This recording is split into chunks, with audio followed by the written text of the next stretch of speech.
take a look at the ongoing shenanigans of the one journalist with a spine. Who do you think is more morally repulsive, Ted Cruz or Who Nick do you Fuentes? think is more Nick Fuentes. morally repulsive? Ted Cruz. Ted Cruz is a sitting U.S. senator who has called for the killing of people who did nothing wrong, whole populations who advocated for this war. Nick Fuentes is like a kid. He's like 26 or 70. He has no power except his words.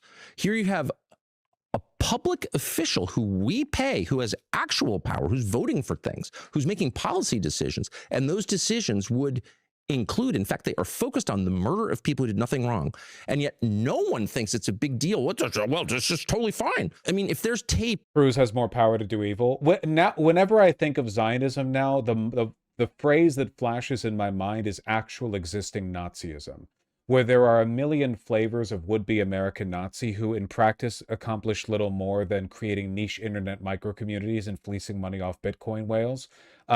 Whereas the closest thing we have to real modern-day Nazism is supported by the American government and is supported by basically everyone except for like 5 progressives in Congress. It's difficult for me to like do the moral calculus on this one. I don't really know. It's pretty bad, though. And we do often undervalue how fucking evil the people in government are just because they wear a suit and moderate their language. Like, we go after Randy Fine for being evil because he just straightforwardly says, like, blacks and Muslims shouldn't be in government or whatever. But, like, he votes the same as the rest of them. It's not like he really believes anything different. He just markets himself more aggressively. But he's not, like, advancing a different agenda fundamentally to Ted Cruz or anyone else, you know? He's just more obnoxious and open about what he believes. Yeah, I'm just trying not to fall for the specter of civility politics, I guess. Like, you know, you can dress it up however you want. Fetterman clearly salivates at the death of Arabs, and Biden never did, at least publicly, but they both supported the same killing of Arabs.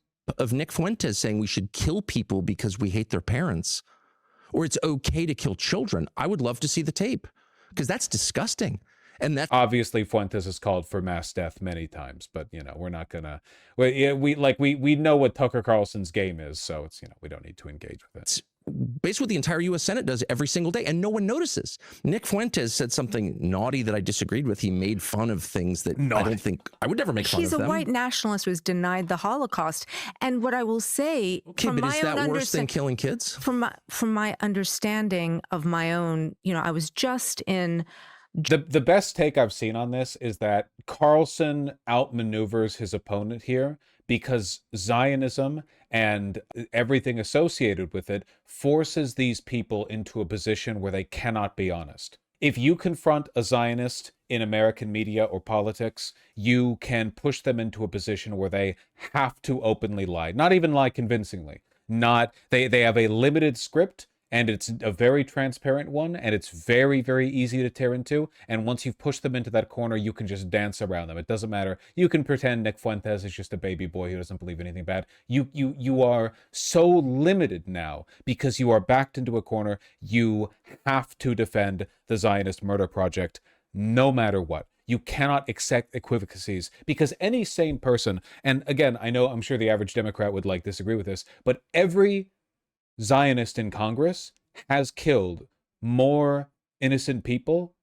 than Nick Fuentes has. Not just because they have more power in the abstract, well, because of course they're in Congress or whatever, but because they are advancing the ambitions of a genocidal ethno-state. Like, the threat Fuentes poses is that if he ever had real political power, which he never will, in my opinion, but I can't see the future, if he ever had that power, he would do the thing that everyone is already doing, but like a little different. Like, what's the threat with Fuentes? Well, if in power, he might enact the same government that we currently support, basically, except for a different ethnic group. It's not a very compelling argument, right? Pretty easy to condemn Fuentes if you're also anti-Zionist, I gotta say.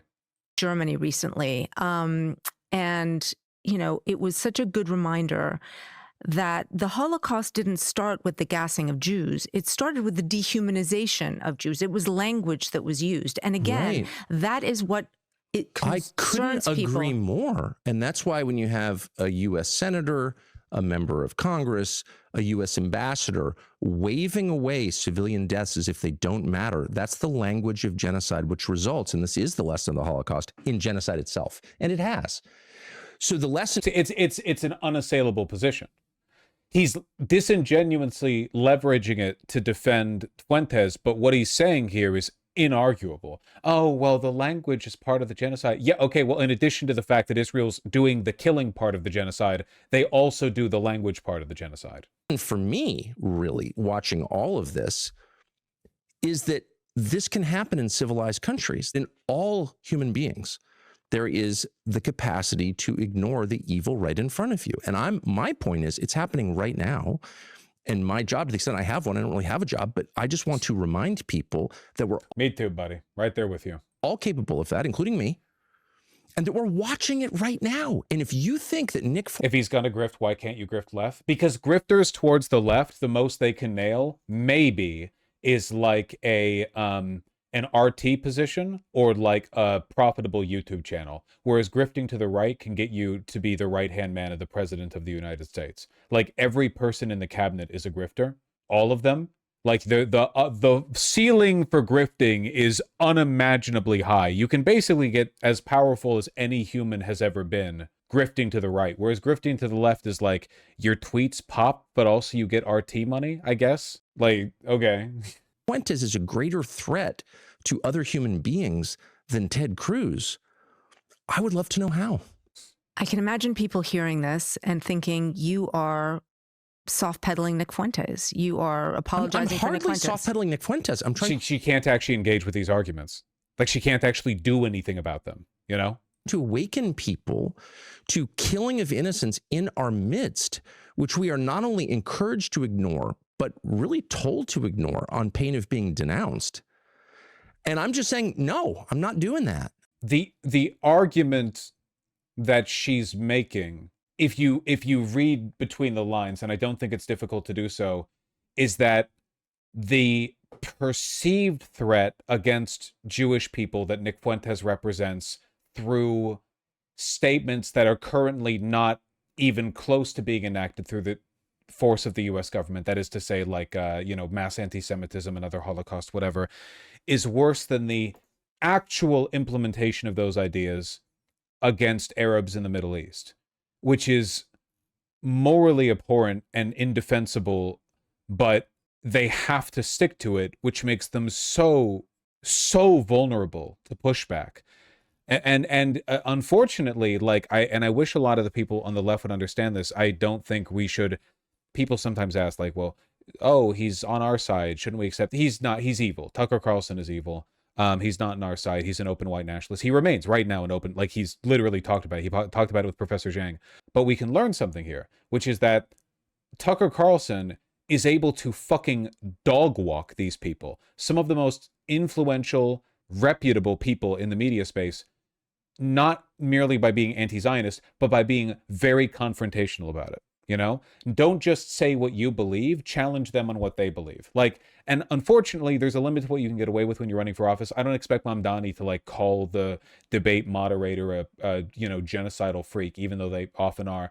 But I would expect, like with Polanski, for example, right? You need to go one step further. You can't just say, well, I think all hate crimes are bad, because of course you do, because you're not a freak or whatever, you know? You have to say, like, we're tired of this and we're tired of you. You're lying. You're fucking lying. Everyone can see it. She works for the New York Times.